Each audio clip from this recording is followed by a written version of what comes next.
Good morning, good afternoon, good evening. Whenever you are watching this video, the bless of God may arrive to you. जय हिंद, मैं हूं Rajesh sir. आज हम लोग पढ़ने जा रहे हैं डिडक्शन ऑफ क्वाड्रिलेटरल। हो सकता है कि आप क्लास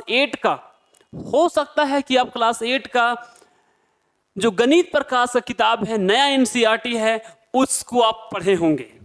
लेकिन एक बात हम बता देना चाहते हैं, जो गणित प्रकाश है वो उसको ऐसे नहीं पढ़ना था जैसे आपने पढ़ लिया है। जैसे यदि आप पढ़े हैं उसी तरीके से यदि आपको पढ़ना है तो आपके लिए पुराना एनसीईआरटी ही बेहतर था। यहाँ पर हम लोग पहले जब पढ़ाते थे पुराना एनसीईआरटी को, तो जो चीज़ें हैं, जो प्रॉपर्टीज हैं, उसको समझाते थे, वो प्रॉपर्टीज को याद करवाते थे कि भाई रेक्टेंगल है तो उसका अपोजिट साइड बराबर होता है, प्रत्येक एंगल 90 डिग्री होता है, डायगोनल इक्वल होता है, एक दूसरे को बाइसेक्ट करता है। लेकिन अब यहाँ पर कहानी अलग है। यहाँ पर अब कहानी ये है कि हम लोगों को डिडक्ट करना है।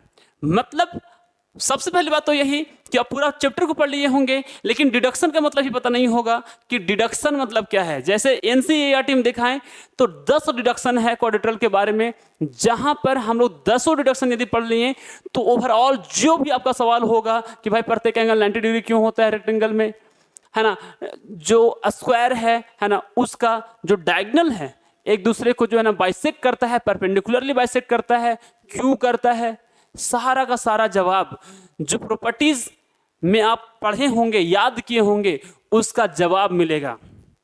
डिडक्शन के मतलब होता है लॉजिक के अनुसार, तर्क के अनुसार निष्कर्ष तक पहुंचना। निष्कर्ष तक पहुंचना लॉजिक के अनुसार, मतलब लॉजिक लगा करके, तर्क लगा करके। और हम लोग जो तर्क लगाते हैं वो प्रूफ करके लगाते हैं, प्रूफ करते हैं, फिर उसका निष्कर्ष निकालते हैं कि इसका मतलब रियली में ये है। तो मेरे भाई चलिए ना स्टार्ट करते हैं हम लोग डिडक्शन नंबर 1 से। लेकिन उसके पहले जो डिडक्शन पढ़ने के लिए, क्वाड्रिलेटरल का डिडक्शन को समझने के लिए जो चीज़ ज़रूरी है वो क्लास 7 वाला पार्ट है, यानी कि कॉन्ग्रुएंस ऑफ ट्राइंगल। 2 ट्राइंगल दिए हुए हैं, उसको कब हम लोग कह सकते हैं कॉन्ग्रुएंट, कब कह सकते हैं हम लोग सर्वांगसम, इसके बारे में। ऐसा बात नहीं है कि आप हिंदी मीडियम में हैं या तो आपको थोड़ा सा इंग्लिश कम समझ में आता है तो नहीं समझ में आएगा, और ऐसा भी बात नहीं है कि आप इंग्लिश मीडियम का है तो हम हिंदी में पढ़ाएंगे। नहीं मेरे भाई, जरूरी है सब चीज़ साथ में चलेंगे। तो चलिए स्टार्ट करते हैं हम लोग आज का बातें। सबसे पहली बात हम एक बना लेते हैं, है ना, ट्राइंगल। ट्राइंगल बना लिए एक, और ये हो गया, है ना, दूसरा ट्राइंगल।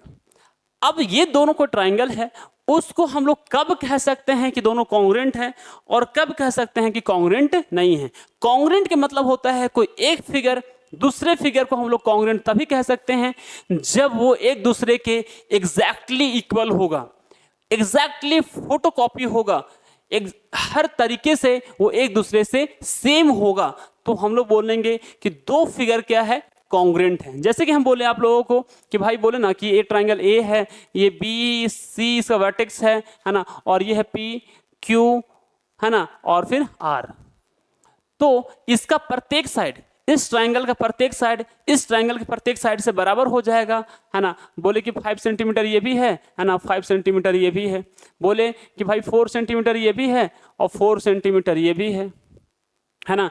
बोले कि 6 सेंटीमीटर ये है और ये भी कितना है, 6 सेंटीमीटर है। तो ट्राइंगल ए बी सी का प्रत्येक side triangle P Q R के प्रत्येक साइड से बराबर है, तो हम लोग बोलेंगे कि दोनों ट्राइंगल क्या है, कॉन्ग्रुएंट है। और कॉन्ग्रुएंट को साइन को हम लोग दिखाते हैं ऐसे कि triangle A B C congruent है ना, ट्राइंगल पी क्यू आर से। कौन सा प्रॉपर्टी से कॉन्ग्रुएंट है, कौन सा प्रॉपर्टी से कॉन्ग्रुएंट है, इस ट्राइंगल का ए बी साइड इस ट्राइंगल के पी क्यू साइड से बराबर है, साइड साइड बराबर हो गया, साइड साइड बराबर हो गया, साइड साइड बराबर हो गया, यानी कि साइड साइड साइड के प्रॉपर्टी से दोनों ट्राइंगल क्या हो गया, कॉन्ग्रुएंट हो गया। अब एक बात तो आता है इसमें, है ना, सीपीसीटी। क्या होता है, सीपीसीटी। सो फुल फॉर्म होता है कॉरेस्पॉन्डिंग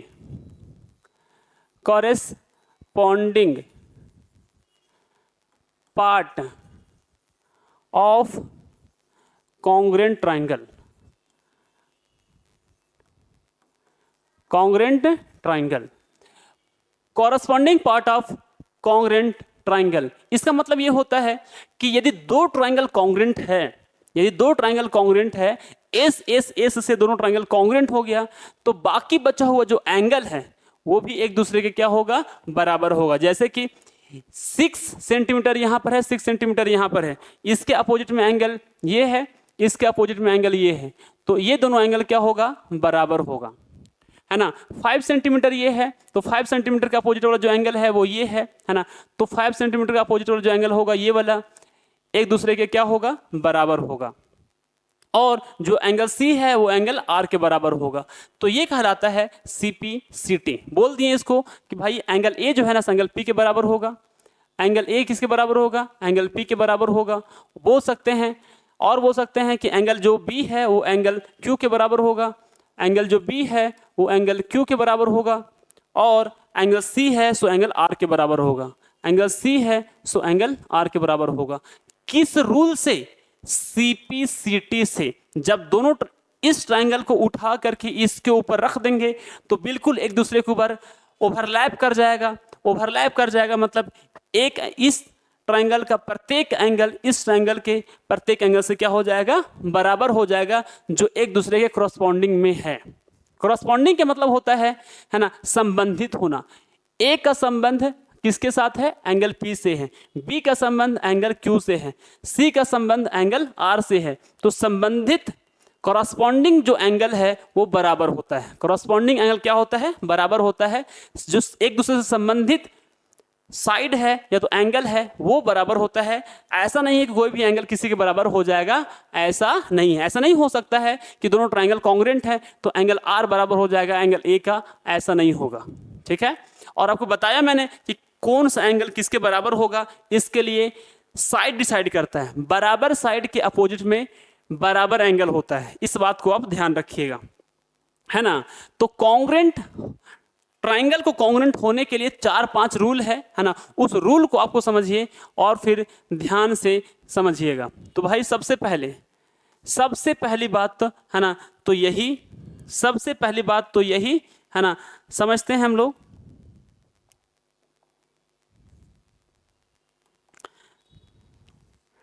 हम लोग ले लिए शेप ले लेते हैं पहले, है ना, और बना लेते हैं एक ट्रायंगल ये है और दूसरा ट्रायंगल ये है। हम बोले आपको कि भाई ये जो ट्रायंगल है ना, वो मान लो कि आप ये 8 सेंटीमीटर है, ठीक है ना, और ये वाला 8 सेंटीमीटर है, ठीक है, और ये वाला जो साइड है ना, वो 6 सेंटीमीटर है, और ये वाला साइड जो है ना तो 6 सेंटीमीटर है। दोनों का बीच का जो एंगल है ना, वो दोनों क्या है, बराबर है। मान लो कि ये 60 डिग्री है ना, और ये भी 60 डिग्री है। तो क्या होगा ना, जब ऐसा होगा ना तो इस वाला साइड को उठा करके इसके ऊपर जब रखेंगे तो चूंकि एंगल बराबर है तो एंगल एक दूसरे को कवर कर लेगा, ढक लेगा, एक दूसरे के ऊपर ओवरलैप कर जाएगा। और यहाँ से लेकर यहाँ तक 8 सेंटीमीटर है ना, तो यहाँ से लेकर यहाँ तक भी 8 सेंटीमीटर है, यानी कि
तो हम क्या बोल रहे थे कि एक ट्राइंगल है, ले लीजिए एक ये और दूसरा ट्राइंगल ले लीजिए ये, ठीक है। इसका नाम है ना ए, इसका नाम हो गया है ना ए बी सी, इसका नाम हो गया पी क्यू आर। तो दोनों ट्राइंगल को हम लोग कह सकते हैं कि वो कॉन्ग्रुएंट है। तभी कह सकते हैं कि दोनों ट्राइंगल कॉन्ग्रुएंट है जब इस ट्राइंगल का एक एक एंगल इस वाला ट्राइंगल का कोई एक एंगल से बराबर होगा, इस ट्राइंगल के दूसरा एंगल है ना इस ट्राइंगल के दूसरा एंगल से बराबर होगा, और इन लोग दोनों एंगल के बीच में जो साइड है ना वो भी बराबर होगा इन लोग दोनों के बीच में जो साइड है उससे, ठीक है ना। तो ही हम लोग बोल सकते हैं कि दोनों ट्राइंगल एक दूसरे के कॉन्ग्रुएंट है, ठीक है। जैसे कि यह मान लीजिए है ना, तो बोलेंगे कैसे लिखेंगे, लिखने का तरीका देखिए पहले आप लोग। जब हम लोग प्रूफ करते हैं ना तो हम लोग को लिखना होता है, कैसे लिखेंगे, तो लिखेंगे भाई in triangle A B C and है ना ट्राइंगल पी क्यू आर, ठीक है ना। ऐसे क्या क्या है, ए बी सी में क्या है, ए बी सी में एंगल ए बी सी में एंगल ए, और ट्राइंगल पी क्यू आर में एंगल क्यू, ठीक है। और ट्राइंगल ए बी सी में एंगल सी, और ट्राइंगल पी क्यू आर में एंगल आर, ये दोनों क्या है, बराबर है। और फिर बात करें दोनों एंगल के बीच का साइड का है ना, तो यहाँ पर जो ए सी है वो बराबर है क्यू आर के, तो बोलेंगे ए सी बराबर हो गया है ना क्यू आर के। तो एंगल साइड से दोनों ट्राइंगल क्या हो गया, कॉन्ग्रुएंट हो गया है ना। तो ट्राइंगल ए बी सी जो है सो कॉन्ग्रुएंट हो गया ट्राइंगल किसके, पी क्यू आर के। ट्राइंगल ए बी सी जो है ना सो कॉन्ग्रुएंट हो गया ट्राइंगल पी क्यू आर के, ठीक है। बाकी जो पार्ट बच गया है ना, जैसे कि एंगल पी बच गया तो बराबर हो जाएगा एंगल बी के, जब दोनों ट्राइंगल कॉन्ग्रुएंट हो जाएगा तब। इसको हम बोलते हैं सीपीसीटी। क्या बोलते हैं, सीपीसीटी। और भी बहुत सारा बात है, जैसा वो समझाना है कि एक ट्राइंगल है ना, आप समझिए कि एक राइट एंगल ट्राइंगल है, ठीक है। राइट एंगल ट्राइंगल है, तो एक राइट एंगल ट्राइंगल ये मैंने बना लिया, दूसरा राइट एंगल ट्राइंगल ये मैंने बना लिया, ठीक है।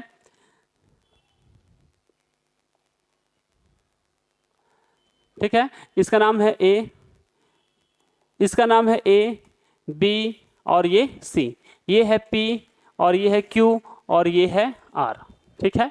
ए बी सी और फिर पी क्यू आर दोनों ट्राइंगल है, दिख रहा है ना। इसका एक एंगल जो है ना 90 डिग्री है, इसका भी एक एंगल 90 डिग्री है, ठीक है। तो पहली बात बोलेंगे कि दोनों ट्राइंगल के अंदर है ना, in triangle A B C and triangle है ना पी क्यू आर, दोनों के अंदर जो एंगल बी है ना वो एंगल क्यू के बराबर है और दोनों बराबर है 90 डिग्री के, ठीक है। अब आगे एक बात और होना चाहिए इसके बाद कि राइट एंगल तो होना ही चाहिए दोनों में, राइट एंगल तो दोनों में होना ही चाहिए है ना। दोनों का जो हाइपोटेनस है ये मान लीजिए 13 सेंटीमीटर है ना, तो ये भी 13 सेंटीमीटर होना चाहिए।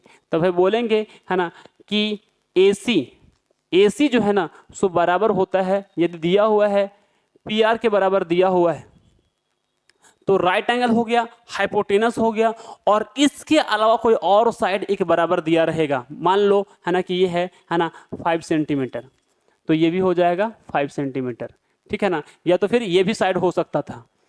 तो यदि और दिया हुआ है AB जो है ना सो बराबर है किसके, है ना एक PQ के, किसके, PQ के। तो भाई राइट एंगल हाइपोटेनस और कोई एक और साइड, दोनों ट्राइंगल के क्रॉसपॉन्डिंग साइड है ना AB और फिर यहां पर है ना PQ बराबर है। इस ट्राइंगल के AC इस ट्राइंगल के PR से बराबर है और दोनों राइट एंगल ट्राइंगल है। तो बोल सकते हैं कि बाई प्रॉपर्टी RHS, इसको बोलते हैं क्या, कौन सा प्रॉपर्टी नाम है, RHS, RHS, right angle hypotenuse और फिर side. Right angle hypotenuse side के प्रॉपर्टी से ये दोनों ट्राइंगल क्या है ना, कॉन्ग्रुएंट है by RHS, by RHS। Triangle ABC है ना, वो क्या है, कॉन्ग्रुएंट है ट्राइंगल PQR के। ठीक है, तो इस तरीके से हम लोग बोल सकते हैं कि दोनों ट्राइंगल कॉन्ग्रुएंट है। ठीक है, क्या क्या मैंने बताया आप लोगों को, है ना। पहली बात ध्यान रखिएगा, एक बात सिर्फ ध्यान रखिएगा, एक बात का सिर्फ ध्यान रखना है रिवीजन में, कि पहला होता है ना कॉन्ग्रुएंसी क्राइटेरिया। कॉन्ग्रुएंसी है ना क्राइटेरिया, जो कॉन्ग्रुएंसी क्राइटेरिया होता है ना, वो पहला होता है साइड साइड साइड। एक ट्राइंगल का तीनों साइड जो होगा सो दूसरे ट्राइंगल के तीनों साइड के बराबर होगा। ठीक है ना, A है, B है, C है ना, D है, E है और फिर ये F है। तो तीनों आपस में क्या होगा, ये साइड इसके बराबर होगा, ये वाला साइड इसके बराबर होगा और ये वाला साइड इसके बराबर होगा। तो बोलेंगे एस एस एस से दोनों ट्राइंगल कॉन्ग्रुएंट है। एक होता है एस ए एस है ना, तो इस एक ट्राइंगल ये रहा, दूसरा ट्राइंगल ये रहा, है ना। तो इसका इस एक साइड इस वाला साइड से है ना, उसका एक एंगल किसी एक एंगल से और इसका अगल बगल वाला जो साइड है ना, वो क्या होगा, बराबर होगा। दो साइड के बीच वाला जो एंगल है वो भी बराबर होगा और दोनों साइड जिसके बीच में बराबर एंगल है वो दोनों साइड भी करस्पॉन्डिंगली बराबर होगा। तो हम लोग बोलेंगे एस ए एस से दोनों ट्राइंगल क्या है, कॉन्ग्रुएंट है। दोनों ट्राइंगल क्या है, कॉन्ग्रुएंट है। ठीक है ना। और आगे होता है ना एंगल साइड। क्या होता है, एंगल साइड, मतलब एक ट्राइंगल है दूसरा ट्राइंगल है।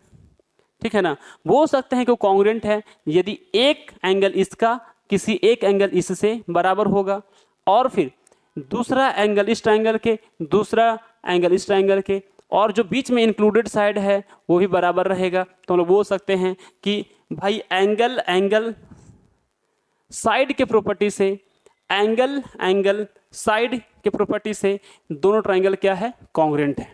Angle side. ठीक है, ठीक है, एंगल साइड। तो इस तरीके से, और अभी तुरंत मैंने बताया आप लोगों को RHS तो आप लोगों को समझा दिया है ना। तो RHS हो गया। इस तरीके से क्या होता है, ट्राइंगल को हम लोग कॉन्ग्रुएंट करते हैं। तो चलिए हम लोग स्टार्ट करते हैं जो हम लोग को पढ़ना था, मेन मकसद डिडक्शन। तो भाई सबसे पहला डिडक्शन आपके सामने लाते हैं आपके लिए, है ना, आपका NCERT। तो डिडक्शन नंबर 1 क्या बोलता है, डिडक्शन नंबर 1 क्या बोलता है। डिडक्शन नंबर 1 को है ना आपके पास यहाँ पर ला रहे, थोड़ा सा बड़ा कर रहे हैं, है ना।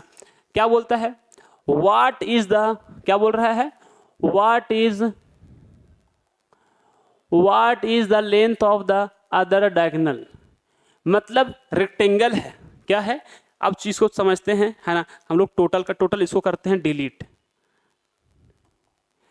क्या बोल रहा है ना कि एक रेक्टेंगल है, क्या बोल रहा है, एक रेक्टेंगल है। चलिए रेक्टेंगल का शेप ले लेते हैं, ठीक है ना। एक रेक्टेंगल हो गया, ठीक है, रेक्टेंगल है। नाम दे दिए इसका, नाम दे दिए इसका, ठीक है ना। अरे यार, इसका नाम दे दिए, है ना, A, B, C और ये D। अब बोल रहा है कि इसका हम लोग डायगोनल बताओ, डायगोनल बताओ, डायगोनल क्या एक दूसरे के बराबर है या नहीं है, इसके बारे में आप क्या जानते हैं, है ना। तो डायगोनल के बारे में हमको बताना। चलिए डायगोनल खींच देते हैं यहाँ से, ठीक है, डायगोनल खींच देते हैं। दूसरा डायगोनल यहाँ से लेकर के यहाँ तक खींच देते हैं, ठीक है ना। अब जब डायगोनल हम खींचें, डायगोनल जब हम खींचें तो भाई थोड़ा सा इसको अच्छे से मिला देते हैं, ठीक है ना। ये मिल गया, डायगोनल हो गया। अब बताइए ये क्या एक डायगोनल दूसरे डायगोनल के बराबर है या नहीं है, एक डायगोनल दूसरे डायगोनल के बराबर है कि नहीं है। तो रेक्टेंगल का तो डायगोनल बराबर है कि नहीं है, इसके लिए हम लोग लगाते हैं कॉन्ग्रुएंसी क्राइटेरिया। क्या लगाते हैं, कॉन्ग्रुएंसी क्राइटेरिया। रेक्टेंगल है तो एक बात पता है, रेक्टेंगल है तो बस एक बात पता है कि प्रत्येक एंगल जो है ना सो 90 डिग्री है, प्रत्येक एंगल 90 डिग्री है ना। ये एंगल भी कितना होगा 90 डिग्री होगा, है ना। और ये एंगल भी क्या होगा 90 डिग्री होगा, सभी एंगल क्या होगा 90 डिग्री होगा। और एक बात और पता है कि अपोजिट साइड क्या है, बराबर भी है और पैरेलल भी है, ये रेक्टेंगल के अंदर होता है। चलिए अब हम लोग प्रूफ करते हैं। ये नहीं जानते हैं, ये पता नहीं है कि डायगोनल बराबर है कि नहीं है, ठीक है ना। तो भाई हम बोल रहे हैं ना कि भाई एक ट्राइंगल ए डी सी दिख रहा है, ट्राइंगल ए डी सी दिख रहा होगा आपको ऐसा, है ना। यहाँ बना देते हैं आपको, ट्राइंगल ए डी सी दिख रहा होगा आपको ऐसा, ए है ना, डी और सी। और एक ट्राइंगल दिख रहा होगा बी सी डी, क्या दिख रहा होगा, है ना, ऐसा। यहाँ पर है बी सी डी। अब इस दोनों ट्राइंगल के अंदर, है ना, रेक्टेंगल का अपोजिट साइड बराबर होता है ना। तो इस ट्राइंगल का ए डी इस ट्राइंगल के, है ना, बी सी से बराबर हो गया, हुआ। बोल सकते हैं और क्या बोलेंगे, है ना, कि भाई ये जो साइड है ना, इस वाले साइड में भी ये वाला जो साइड है ना, ये वाला जो साइड है ना, ये वाला जो साइड है ना, वो दोनों में है, ठीक है। ये वाला जो साइड है ना वो इस वाले ट्राइंगल के अंदर भी है, इस वाले ट्राइंगल के अंदर भी है, और इस वाले ट्राइंगल के अंदर भी है। और यही जो साइड है ना, यही वाला जो साइड है ना, वो इस वाले ट्राइंगल के अंदर भी है, ठीक है। समझ में दिख रहा है आप लोगों को। तो भाई चलिए, है ना, एक बात और आपको समझाते हैं। तो इसका मतलब ये हुआ कि DC जो है ना वो DC के क्या है, बराबर है। DC DC के बराबर कॉमन है, ठीक है ना। और एक बात और बोलें कि भाई प्रत्येक एंगल 90 डिग्री है, मतलब इस ट्राइंगल के एंगल D, है ना, और इस वाले ट्राइंगल का एंगल C बराबर होगा, है ना। जब बराबर होगा तो बोल सकते हैं दोनों राइट एंगल ट्राइंगल है ना। और फिर राइट एंगल तो है ही, इसके आगे दोनों बराबर है 90 डिग्री के, है ना। तो बोल सकते हैं कि साइड ये हो गया, है ना, इस ट्राइंगल का साइड, ठीक है ना, ये हो गया, है ना, क्या एंगल, और ये हो गया साइड, और ये हो गया साइड। तो side angle side, side angle side, side angle side, side angle side से, है ना, दोनों ट्राइंगल कॉन्ग्रुएंट हो गया, है ना। फ्रॉम एस ए एस, जब एस ए एस से दोनों ट्राइंगल कॉन्ग्रुएंट हो गया तो बोल सकते हैं कि भाई सीपी से दोनों ट्राइंगल का, ये वाला तो ये पहले से बराबर था, डीसी डीसी दिख रहा है ना, एडी और फिर बीसी बराबर है, एंगल डी बराबर एंगल सी है। तो एस ए एस से दोनों ट्राइंगल क्या हो गया, कॉन्ग्रुएंट हो गया। जब कॉन्ग्रुएंट हो गया तो हम लोग एक बात बोल सकते हैं कि भाई बच गया कौन साइड, है ना, एसी बच गया, और इसमें बच गया कौन सा, बीसी, है ना। तो चूंकि दोनों ट्राइंगल जो एडीसी है वो कॉन्ग्रुएंट है ट्राइंगल किसके, है ना, किस ट्राइंगल के, बीसीडी के कॉन्ग्रुएंट है। तो बोल सकते हैं, जब बोल सकते हैं क्या बोल सकते हैं कि AC और जो BD होगा, AC होगा और जो BD होगा, है ना, वो दोनों बराबर होगा, वो दोनों क्या होगा, बराबर होगा। यही तो पता बोल रहा था भाई कि डायगोनल के बारे में बताओ, डायगोनल के बारे में। तो डायगोनल AC और फिर DB बराबर होगा, AC और फिर BD बराबर होगा। अब आपको समझ में आया, अच्छा इसीलिए टीचर लोग ना हमको रटवाता था, याद करवाता था कि बताओ रेक्टेंगल का डायगोनल इक्वल होता है कि नहीं होता है। हाँ होता है। क्यों होता है, इसलिए होता है। मजा आया कि नहीं आया भाई, सो बताओ। डिडक्शन नंबर वन, तो बस डिडक्शन नंबर 1 यही है कि रेक्टेंगल का डायगोनल बराबर होता है, क्योंकि जो ट्राइंगल होता है यहाँ पर, है ना, एक ट्राइंगल यहाँ पर और एक ट्राइंगल यहाँ पे, उन लोग दोनों ट्राइंगल क्या है, कॉन्ग्रुएंट है। तो डायगोनल इस ट्राइंगल का हाइपोटेनस और इस ट्राइंगल का हाइपोटेनस क्या होगा, बराबर होगा। तो बोल सकते हैं कि रेक्टेंगल का जो डायगोनल होता है एक दूसरे के बराबर होता है। डिडक्शन नंबर 1 हो गया कंप्लीट। अब यदि बात करें डिडक्शन नंबर 2 का, है ना, तो डिडक्शन नंबर 1 में अच्छा 2 भी देख लेते हैं, कहीं ना कहीं तो होगा। हाँ, डिडक्शन नंबर 2, डिडक्शन नंबर 1 हो गया। चलिए डिडक्शन नंबर 2 क्या बोलता है, थोड़ा सा इसको छोटा कर देते हैं।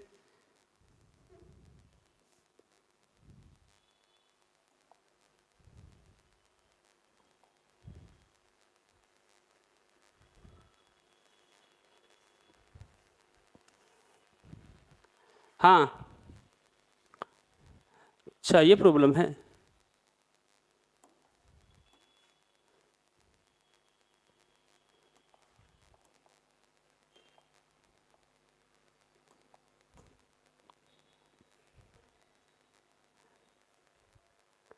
तो डिडक्शन नंबर 2 है कि भाई बोल रहा है कि व्हाट इज, देखो डिडक्शन नंबर 2 क्या बोल रहा है ना, what is the point of intersection of two diagonal. दो ठो जो डायगोनल है ना वो कहाँ पे मिलेगा, ठीक है ना, दो ठो जो डायगोनल है ना वो कहाँ पे मिलेगा, है ना, इसका कहने का मतलब क्या है वो समझिए, ठीक है ना, इसका कहने का मतलब क्या है वो समझिए, ठीक है ना। What is the point of intersection of two diagonal, ठीक है ना, इसको अच्छे से समझाते हैं आपको, है ना, इसको हम थोड़ा सा, है ना, अच्छे से समझाते हैं। क्या बोलते हैं ना कि एक रेक्टेंगल है, एक क्या है, रेक्टेंगल है, इसको हम बना लेते हैं रेक्टेंगल।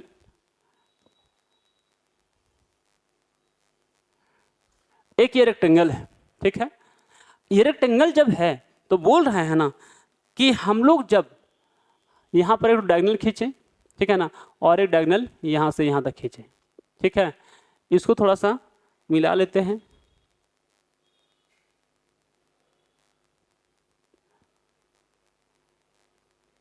ठीक है, दो डायगोनल्स है। अब ये डायगोनल जहां पर मिलता है, डायगोनल है ना, जहां पर मिलता है, डायगोनल जहां पर मिलता है ना, वो जो पॉइंट है, पॉइंट ऑफ इंटरसेक्शन बोलते हैं, उसके बारे में बताओ। मतलब आप बोलोगे सर समझ नहीं आया, क्या बोलना चाहते हैं भाई, बोलना चाहते हैं ना कि जो पॉइंट ऑफ इंटरसेक्शन है ना, ये जो पॉइंट जहां पर दो लाइन मिल रहा है ना, उसको बोलते हैं हम लोग इंटरसेक्शन। जब दो लाइन आपस में एक दूसरे को कट करती है तो बोलते हैं इंटरसेक्ट कर रहा है। और दो लाइन आपस में ऐसा डिवाइड कर रहा है एक दूसरे को कि भाई एकदम बीचों बीच से इसको जो है ना बराबर बराबर भाग में बांट दे रहा है, तो बोल रहे हैं बाइसेक्ट करता है।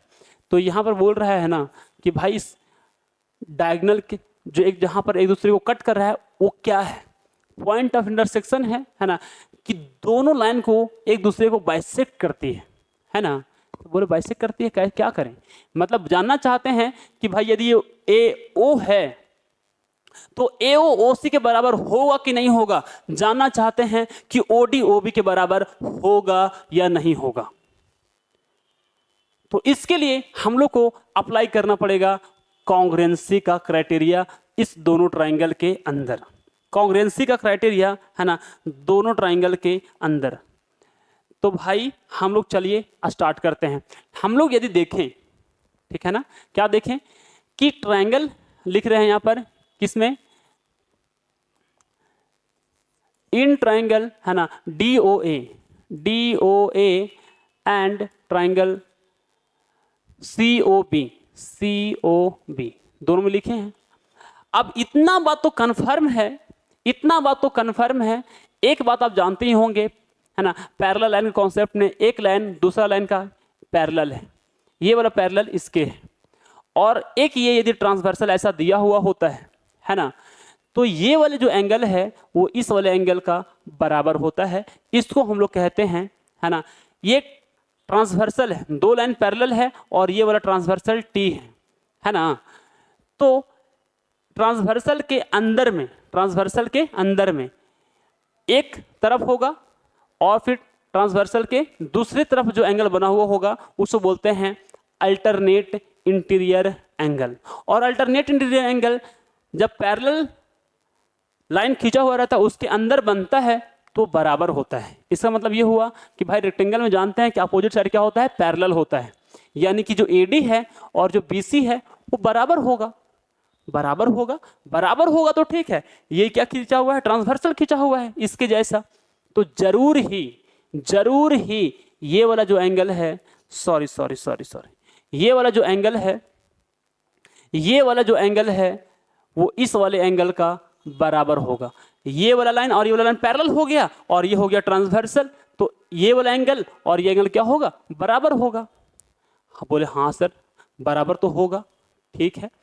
एक बात और बोले है ना कि भाई ये लाइन और ये लाइन पैरेलल है और ट्रांसवर्सल को थोड़ा चेंज कर दिया, इसको ऐसे कर दिया, तो क्या ये वाला जो एंगल है और ये वाला जो एंगल है वो बराबर नहीं होगा? होगा यार। बोले हाँ सर होगा, ये वाला एंगल और यहाँ पर ये वाला जो एंगल है वो तो बराबर होगा। तो भाई इतना तो कंफर्म है, इतना तो मैं आपको समझा ही दिया कि भाई दोनों ट्राइंगल के अंदर है ना, ये वाला एंगल, ये वाला जो एंगल है, ये वाला जो एंगल है वो इसके बराबर होगा और ये वाला जो एंगल है वो इसके बराबर होगा। और हम लोग जानते हैं कि ट्राइंगल का अपोजिट साइड बराबर होता है, तो यहां से बोल सकते हैं कि भाई एडी जो एंगल कौन सा है, ADO है ना, एंगल ADO है वो बराबर है किसके, है ना, OBC के, एंगल OBC के बराबर है। और बोल सकते हैं कि इस ट्राइंगल के अंदर OAD है, एंगल OAD है ना, वो बराबर है किसके, इस ट्राइंगल के एंगल OBC के, किसके, है ना, ODA, अच्छा गलती लिख दिए, है ना, ADO, एंगल ADO बराबर है किसके, एंगल OBC के। अच्छा यहां पर उल्टा लिख रहे हैं, है ना, ये तो लिख दिए है ना, एंगल D और एंगल B, एंगल D और एंगल B लिखा जो गया है, अब ये लिखना है और ये लिखना है, यानी कि इस एंगल का नाम हुआ DAO, एंगल DAO, है ना, बराबर हो गया किसके, एंगल OCB के, एंगल OCB के। और इन दोनों एंगल के बीच में जो साइड है AD और फिर BC वो भी बराबर है ना, यानी कि AD और बराबर जो BC है वो भी बराबर है, बराबर है।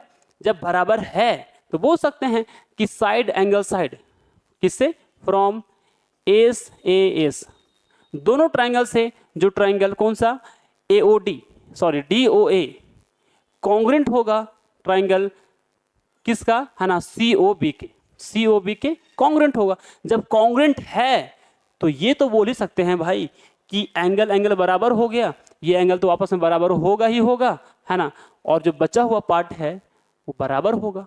बचा हुआ पार्ट मतलब क्रॉसपॉन्डिंग पार्ट, मतलब डबल जो लाइन खींचे हैं वो एंगल के सामने है ना, OD, यहां पर जो डबल लाइन खींचे हैं उसके सामने है एंगल OP, तो OD और OB क्या होगा, बराबर होगा, क्या होगा, बराबर होगा। सिंगल लाइन जो खींचे हैं उसके सामने है AO, है ना, सिंगल लाइन जो खींचे हैं एंगल को उसके सामने है OC, तो AO बराबर OC होगा। अब समझ में आया भाई, जब डायगोनल एक दूसरे को जिस पॉइंट पर मिलाती है ना, जिस पॉइंट पर कट करती है ना, उसको बोलते हैं पॉइंट ऑफ इंटरसेक्शन। और जो पॉइंट ऑफ इंटरसेक्शन होता है रेक्टेंगल के केस में वो डायगोनल को एक दूसरे को बाइसेक्ट करती है। डायगोनल जो है पॉइंट ऑफ इंटरसेक्शन O पर, है ना, एक दूसरे को बाइसेक्ट करती है, क्योंकि ये वाला और ये वाला बराबर हो गया, है ना, OA और OC बराबर हो गया, है ना, दोनों पार्ट बराबर है, ठीक है। चलिए मजा आ गया भाई।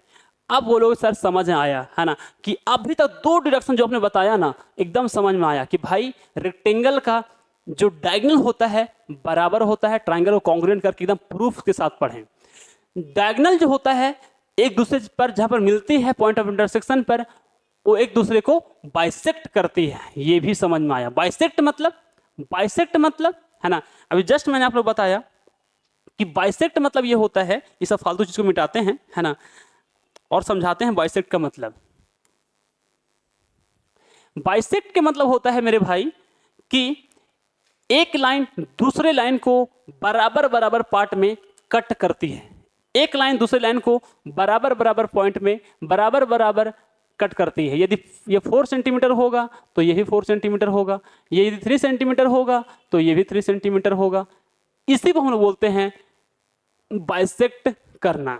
ठीक है, चलिए आगे चलते हैं और समझते हैं अगला डिडक्शन।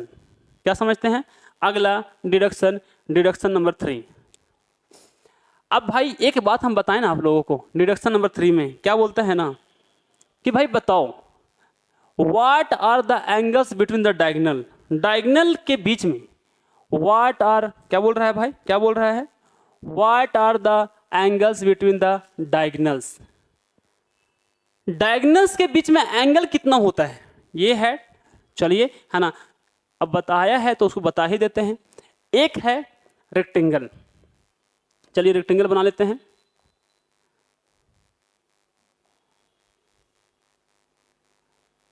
ठीक है ना, रेक्टेंगल बन गया, ये तो रेक्टेंगल बन गया। अब रेक्टेंगल में क्या बोल रहा है ना, रेक्टेंगल में ये बोल रहा था कि भाई बताओ, रेक्टेंगल में क्या बोल रहा था कि भाई बताओ जरा सा कि डायगोनल के बीच में जो एंगल होता है वो कितना होता है। डायगोनल के बीच में एंगल, अच्छा बनाते हैं, चलिए है ना, लाइन बनाते हैं, डायगोनल बनाते हैं पहले तो। ये यार क्या करवा रहे हो, डायगोनल बनाते हैं पहले तो। चलिए यहां से डायगोनल बनाते हैं, यहां से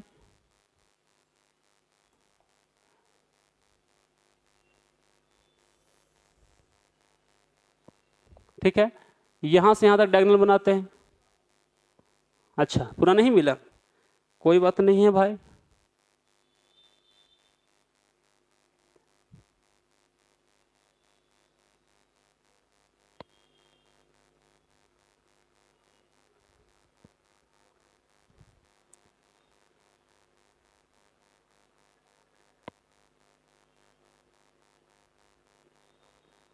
चलिए तो बोले ना कि जो डायगोनल है, ये मान लीजिए कि यहाँ पर एंगल, यहाँ पर ए है, यहाँ पर बी है और यहाँ पे सी है और यहाँ पे डी है। हम बोलना चाहते हैं कि भाई कोई एक एंगल दिया हुआ है, मान लीजिए कि ये वाला दिया हुआ है, इसके बीच में जो एंगल दिया हुआ है वो है 40 डिग्री। अब बताओ कि प्रत्येक डायगोनल के पास, यानी कि ये वाला एंगल कितना होगा, ये वाला एंगल कितना होगा और ये एंगल कितना होगा, ये आपको बताना है। ठीक है, अच्छा मतलब कहने का मेरा मतलब है ना कि ये डिग्री यदि 40 डिग्री है ना, तो एंगल 1 कितना होगा और ये एंगल 2 कितना होगा और ये एंगल 3 कितना होगा, ये बताना है। ठीक है, आप बोलोगे ना चलिए सर बताइए, 40 डिग्री है, 40 डिग्री है ना, तो हम बोलते हैं कि एक लाइन है, ये लाइन है और यहाँ पर है ना ऐसा 40 डिग्री, कितना है 40 डिग्री। अब खुद से बताओ यार कि ये एंगल कितना होगा, ये एंगल कितना होगा, तो बोलेंगे एंगल 1 कितना होगा, तब बोलेंगे सर मुश्किल कहाँ है। अब हम लोग जानते हैं कि जब एक स्ट्रेट लाइन होता है उसके ऊपर लाइन स्टैंड करता है तो इन लोग दोनों होता है लीनियर पेयर एंगल, और लीनियर पेयर जो एंगल होता है दोनों का जो सम होता है वो 180 होता है। इसका मतलब कि 40 डिग्री है ना plus angle 1 equal to 180 degree, दोनों को मिला करके 180 डिग्री होगा। एंगल 1 निकालेंगे तो प्लस में है, इंटरपोज होकर के हो जाएगा माइनस में, तो आंसर आ जाएगा 140 डिग्री। यानी कि एंगल 1 कितना हो गया 40 डिग्री, 140 डिग्री हो गया। कितना हो गया एंगल 1 140 डिग्री हो गया। चलो भाई ये भी समझ आ गया। यदि ये 140 डिग्री हो गया तो हम लोग ये जानते हैं मेरे दोस्त कि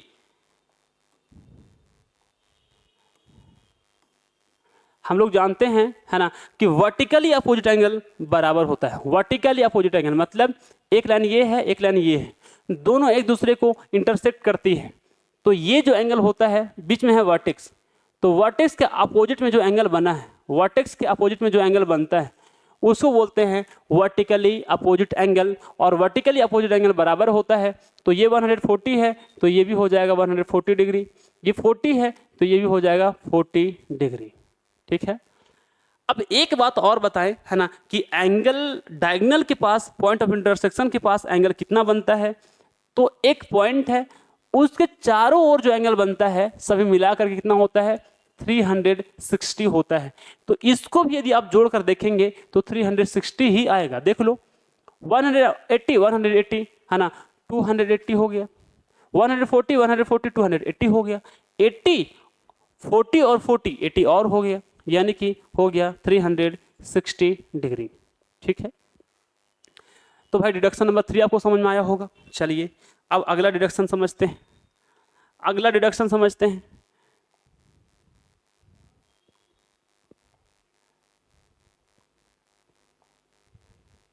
हाँ, डिडक्शन नंबर 4।